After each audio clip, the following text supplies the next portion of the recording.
After learning CAGED, you may be asking yourself, well, what's next? And you may have already started learning another method, which is totally fine. You may not even be fully through the CAGED system before you start learning this next idea. And if you're unfamiliar with CAGED or CAGED arpeggios, check out these 2 videos that I have posted on the CAGED system. I actually came to the CAGED system later, but then came back around to applying it to what we're learning today, which is 3-note per string scales. The reason I think this is a good step in the right direction is because a lot of guitar players, when they play really fast lines, will use 3-note per string scale ideas. And I think that's just because of the nature of the instrument. By the time you get 3 notes into a scale, your hand is already really stretched out. And there are players who have adapted ideas with 4-note per string scales, like Alan Holdsworth. Those ideas require a lot more stretching than the ideas we're talking about today. So we're just going to keep it relatively simple, probably intermediate at best, and start learning to play these 3-note per string scale ideas in the different positions you can learn them. Hey guys, welcome back to my YouTube channel. My name is Devin Bishop. I cover guitar related content and I just try to have fun along the way. So first, we're just going to start with how to play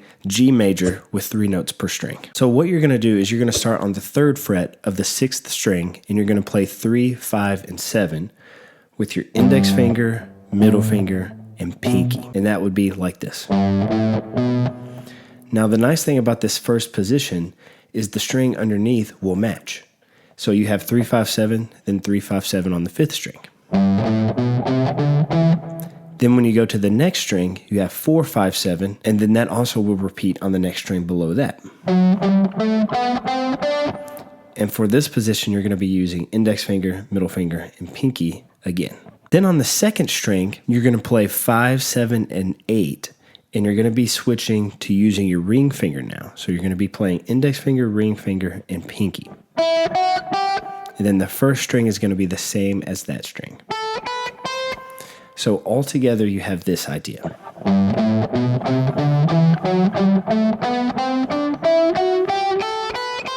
Then you can play that upwards, backwards. You can do some weird patterns with it, and you can do what other guitar players have done with it and learn to shred. Even if you don't learn to shred, these scales are great to learn. There's a nice flow to them once you get them figured out. So one of the complicated things about the guitar is the nature of it. Piano, for instance, would have one pattern for the scale all the way through. So if you're thinking C major, you would just play the same shape all the way up and down. There would be nothing too out of the ordinary other than your hands switching over themselves a little bit. Guitar, on the other hand, depending on where you play the scale, will depend on the shape of it, which will then dictate the pattern and the fingers that you use to play it. So for instance, if we move this scale up to the 2nd position, starting on the A note, we would then start by using index finger, ring finger, pinky on the 5th fret, 7th fret, and 8th fret. And then the next 3 strings will all be 5, 7, and 9 as follows. Then the last 2 strings would be 7, 8, 10. Now we've covered 2 out of the 7 total positions. So we're going to quickly go over the remaining 5. And if at any point you need to rewind the video or rewatch a certain segment, you can do that. So for the 3rd position, we're going to start on the 7th fret and we're going to play 7, 8, 10. And then the next 2 strings down, we're both going to play 7, 9, 10.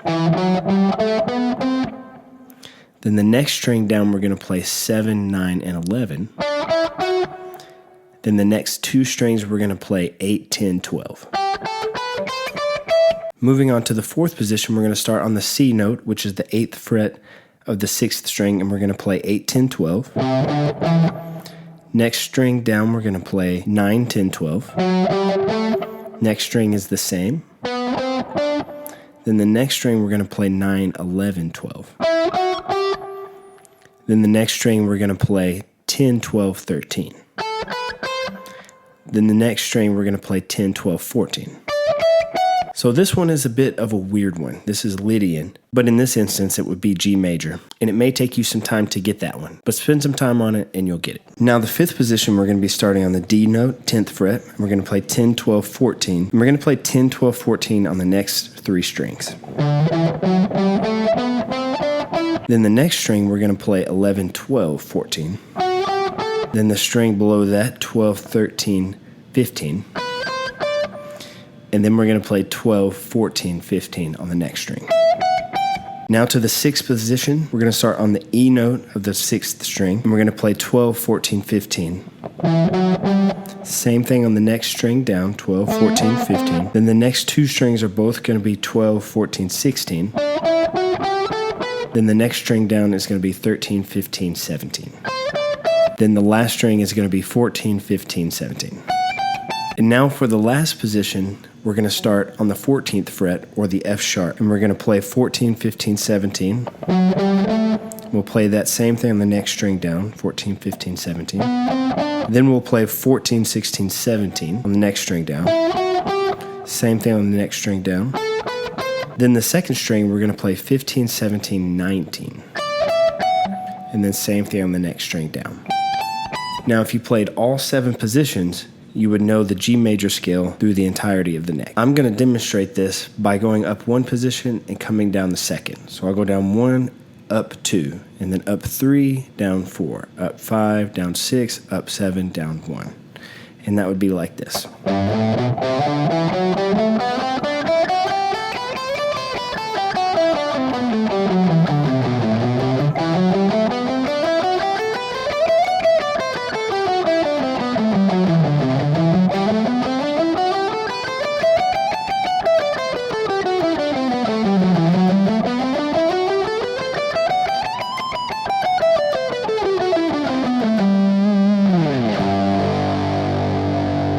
Once you have these scale positions down, you can then apply this to a lot of different areas in guitar, a lot of different styles, ranging from shred picking to legato style picking to hybrid picking. And those are technique based, but they apply to several genres too. So I use this in jazz, I use this in metal and rock, even in blues just a tad. But the goal of it is to get you to know your scale across the fretboard. So keep practicing with the metronome, keep working on those rhythms and subdivisions, and I'll see you in the next video.